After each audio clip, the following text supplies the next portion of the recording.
Welcome back to Circuit Learning. In this video, we are going to discuss about resistors in series and parallel circuit. So this is the series circuit. So the main difference between series and parallel circuit is, if the resistors are connected in series, then the current flows across this closed loop is same. Okay, resistors வந்து series connect பண்ணிருந்தாங்கன்னா இதுக்குள்ள flow ஆகுற current value வந்து same. Okay, but voltage வந்து divide ஆகும். Okay, so this is the total voltage. So the voltage across resistance R1 is V1 and the voltage across resistance R2 is V2 and the voltage across resistance R3 is V3. So as per Ohm's law, V1 is equal to I into R1. So current flow ஆகுறது வந்து same இருக்கும். Okay. So இதோட equivalent resistance find out பண்ணனும்னா formula வந்து R equivalent is equal to R1 plus R2 plus R3. Okay, and this is the parallel circuit. Resistors connected in parallel. So resistors parallel connect பண்ணீங்கன்னா இதுல flow ஆகுற voltage value same ஆயிருக்கும், but current value divide ஆகும். Okay, so இதுக்குள்ளால series circuitல current value same. Okay, parallel circuit la current value வந்து divide ஆகும். I1 க்கு across the flow ஆகுற current வந்து R1 resistor la flow ஆகுற current வந்து I1, R2 is I2 and R3 is I3. Okay, so current value வந்து divide ஆகும். So இதோட equivalent resistance find out பண்றதுக்கு formula 1 by R is equal to 1 by R1 plus 1 by R2 plus 1 by R3. R equivalent is equal to R1 parallel, R2 parallel, R3.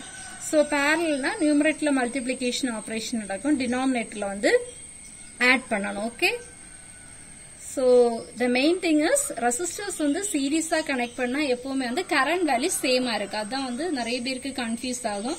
So confuse ஆறவங்க இத கூட ஞாபகமா வச்சுக்கலாம்.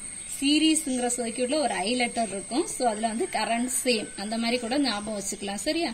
parallel circuitல வந்து எந்த ஐயும் இருக்காது. சரியா? So வந்து அங்க I வந்து divide ஆகும். Okay, now consider one problem.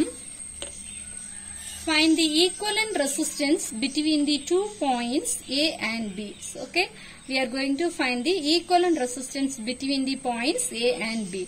So equivalent resistance find out பண்ணா circuit வந்து reduce பண்ணனும். Okay, so first identify the series and parallel combination.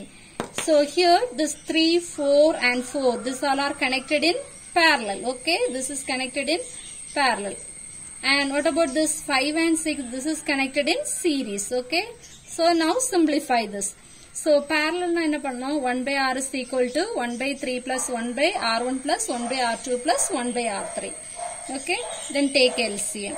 So this is the value of 1 by R. Okay, common students பண்ற mistake இதுதான். இது வந்து value of 1 by R. இதுல இருந்து நீங்க R find out பண்ண. அப்ப இதோட inverse எடுக்கணும். Okay, R is equal to 16 by 5. Okay, so that is equal to 1.2 ohms. Okay, this is series. Add this 5 ohm plus 6 ohm 11 ohms. So next என்ன பண்ணா circuit வந்து redraw பண்ணிக்கோங்க. Okay, இந்த 3 resistors combine பண்ணி 1.2 ohms. அதே மாதிரி இந்த ரெண்டையும் combine பண்ணீங்கன்னா 11 ohm resistor கிடைக்கும்.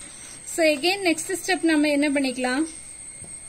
These two resistors are connected in parallel. Let's say these two resistors are connected in parallel. And what about these two are connected in series? Okay, again we are going to simplify the circuit.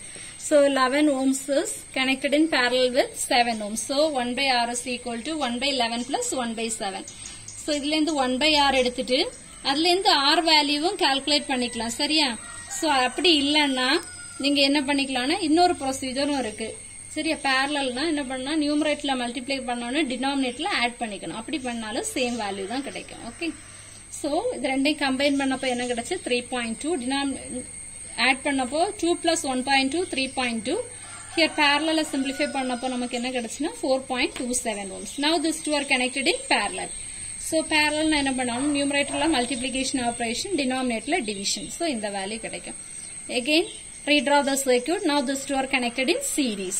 So simplify, add பண்ணீங்கன்னா you will get the value of RAB as 2.834 ohms. Suppose if two resistors வந்து parallel connect பண்றாங்க இல்லையா, so இப்போ வந்து ரெண்டுமே same value இருந்துச்சுன்னு வைங்க, 4 ohms and 4 ohms. So இந்த மாதிரி பட்ட கேஸ்ல என்ன வரும்னா நீங்க simplify பண்ண வேண்டாம். சரியா? R1 into R2 by R1 plus R2 கண்டுபிடிக்க வேண்டாம். ரெசிஸ்டர்ஸோட வேல்யூஸ் வந்து சேமா பேரலல்ல சேமா இருந்துச்சுன்னா இந்த வேல்யூவோட half தான் நமக்கு கிடைக்கும். எவ்வளவு கிடைக்கும்னா 2 ohms. Okay, thank you.